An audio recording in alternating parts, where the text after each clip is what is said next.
Cette vidéo s'adresse à une catégorie de personnes. Si tu vis dans un pays où quand tu as un problème de santé, tu prends le téléphone, tu appelles, l'ambulance est là, on vient te chercher, on t'amène à l'hôpital, on s'occupe de toi jusqu'à ce que tu aies guéri, tu ne sais même pas comment, tu n'as déboursé rien de ta poche, c'est pas pour toi. Ou bien, si tu es capable de prendre un jet privé pour aller dans le pays des autres, pour mesurer ta tension artérielle et ta glycémie, c'est pas pour toi non plus. Tu peux regarder une autre vidéo.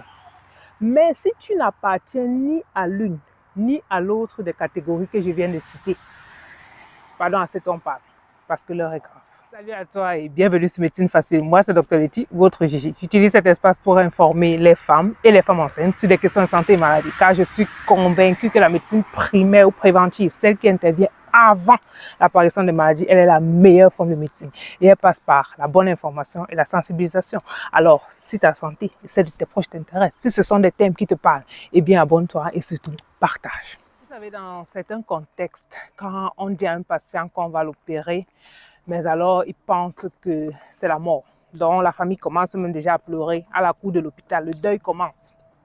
Cette peur peut être justifiée, peut-être à cause de l'expérience qu'on a eue personnellement ou bien dans l'environnement où chaque fois qu'on parle d'hôpital ou bien d'opération de quelqu'un, ça finit toujours en larmes. Alors, mais il faut dire qu'il y a des situations où l'opération est le seul traitement, comme une grossesse extra-utérine qui est en train de se nier, ou bien une césarienne d'urgence parce que ton utérus est rupturé, ou bien parce que l'enfant n'a pas pris la bonne position.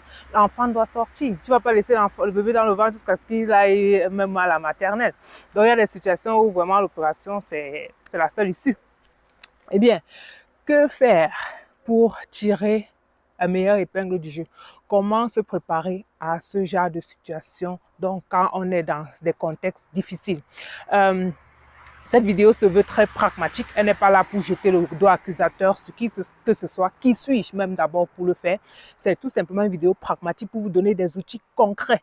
Quand vous devez choisir un hôpital, quand vous devez être opéré, qu'est-ce que vous pouvez faire à votre niveau? Je vais ainsi donc vous donner 5 astuces concrètes qui peuvent vous aider quand vous avez un problème de santé, quand vous avez affaire au médecin, à l'hôpital. Ça va faciliter la tâche des deux côtés. Parce que quand on est patient, on n'a aucune idée de ce côté-là. Le médecin, là, c'est son travail, ou alors les professionnels de la santé, infirmiers, sages-femmes, pour vous guider dans ce choix-là. Mais il peut souvent avoir des environnements et des contextes difficiles. Premièrement, le choix de son médecin et le choix de l'hôpital. Ce n'est pas parce qu'un hôpital porte le nom de la Sainte Vierge Marie que c'est le meilleur pour toi ou bien qu'on va bien s'occuper de toi là-bas. C'est bien si tu veux te rendre dans un hôpital parce que c'est le privé, tu as l'impression que c'est propre, c'est climatisé, on sourit beaucoup, on t'accueille bien. Ça peut sonner bien, mais ce n'est pas ça qui va te traiter, ce n'est pas ça qui va s'occuper de toi. Je prends un contexte bien précis, un pays comme le Cameroun. Dans un pays comme le Cameroun, dans des hôpitaux académiques et dans des hôpitaux d'État, il y a toujours, à cause de la formation en médecine, vous aurez toujours dans ces hôpitaux-là un médecin en spécialisation et des étudiants de médecine. Vous les aurez toujours, ils sont obligés d'être là parce que ça appartient à leur formation en tant que médecin, ça appartient à leur cursus.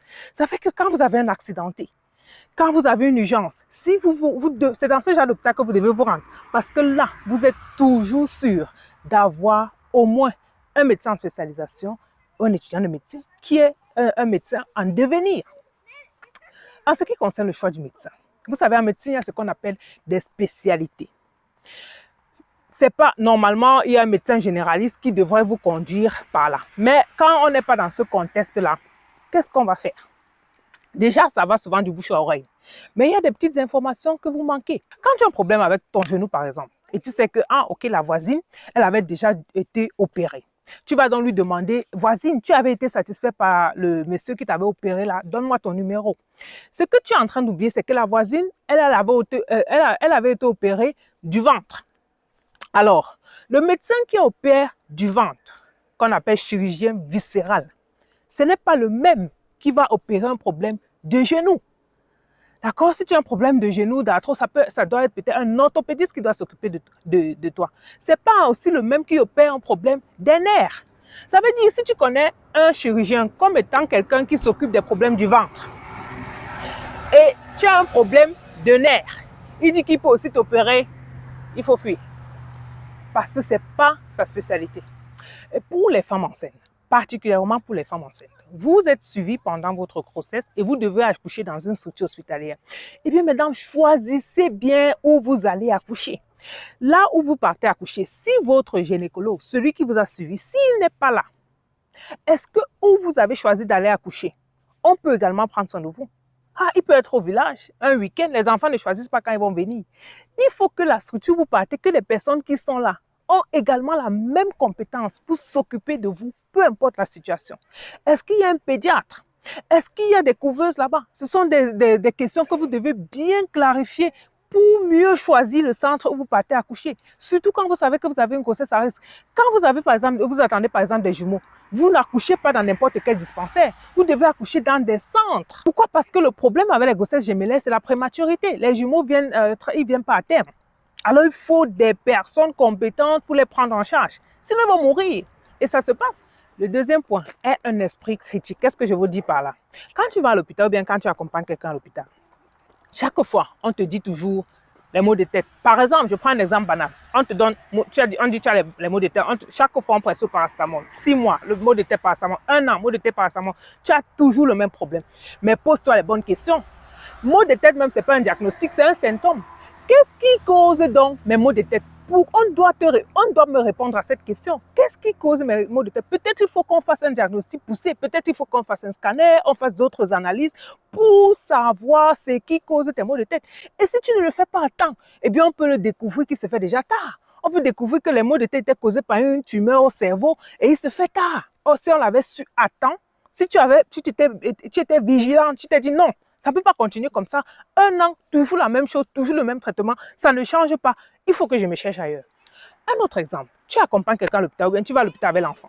Et tu te rends compte que la personne que tu accompagnes à l'hôpital, soit elle est en train de saigner, ou bien les douleurs sont de plus en plus fortes, ou bien la vigilance diminue de plus en plus. Tu demandes, on ne s'occupe pas de la personne, on te dit que le médecin n'est pas là, on appelle le médecin arrive. Le temps ne fait que passer. La situation de l'état de la personne que tu as accompagnée, que tu as menée, ne fait que s'empirer. Il faut partir. Avant de partir, rassure-toi que le prochain hôpital où tu pars, on peut te prendre en charge. Appelle, envoie quelqu'un déjà, mais ne reste pas là, sinon tu vas perdre ta personne. Troisième point, pose les questions. Quand le médecin te dit quelque chose que tu n'as pas compris, demande-lui poliment de t'expliquer cela en français facile. Ne dis pas que non, je suis quand même master 2 en lettres modernes françaises quand même. Non, non, ça c'est un jargon. Ce n'est pas le français qu'on utilise chaque jour. Moi, par exemple, quand je cause avec mon avocat, il utilise des mots que je ne comprends pas. Chez les juristes, ils ont un langage jargon. Je vais lui demander, ça serait quand même bête de prendre une décision sur la base de quelque chose que je n'ai pas compris. Donc, par exemple, tu pars à l'hôpital, le docteur dit, bon, madame, vous souffrez d'une copostase, blablabla. Bla, bla, bla. Tout ce que tu as compris, c'est copostase. Tu n'as jamais entendu le mot là dans ta vie. Tu commences le deuil, tu rentres, voisine, oh, copostase m'a tué. Voisine, mieux que ta part, ce sont tu as mal à la dent. Pour moi, c'est copostase. Tu mets tout le monde mal à l'aise. Tu dis aux enfants que je suis morte. C'est monté, Mais en fait, tu sais même ce que le médecin a dit que tu as. Il a dit que tu as la constipation. La constipation, il a tué quelqu'un. Voilà que tu t'es tué jusqu'à enterrer pour constipation.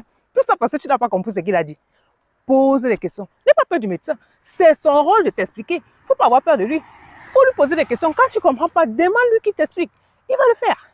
Je sais que dans certains contextes, dû à plusieurs raisons, je ne sais pas si c'est vraiment un problème peut-être de système, les choses ont tellement été mystifiées de telle sorte que quand tu es hospitalisé, quand on te met même une perfusion, tu as même peur de demander à l'infirmière, maman, c'est quoi que tu es en train de me donner? Or, c'est ton droit. Tu dois lui demander, elle doit te répondre.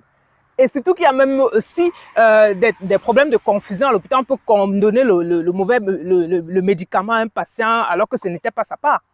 Donc, soyez vigilants. Regardez que ce médicament qu'on est en train de me donner là, est-ce que c'est ce qu'on m'avait prescrit?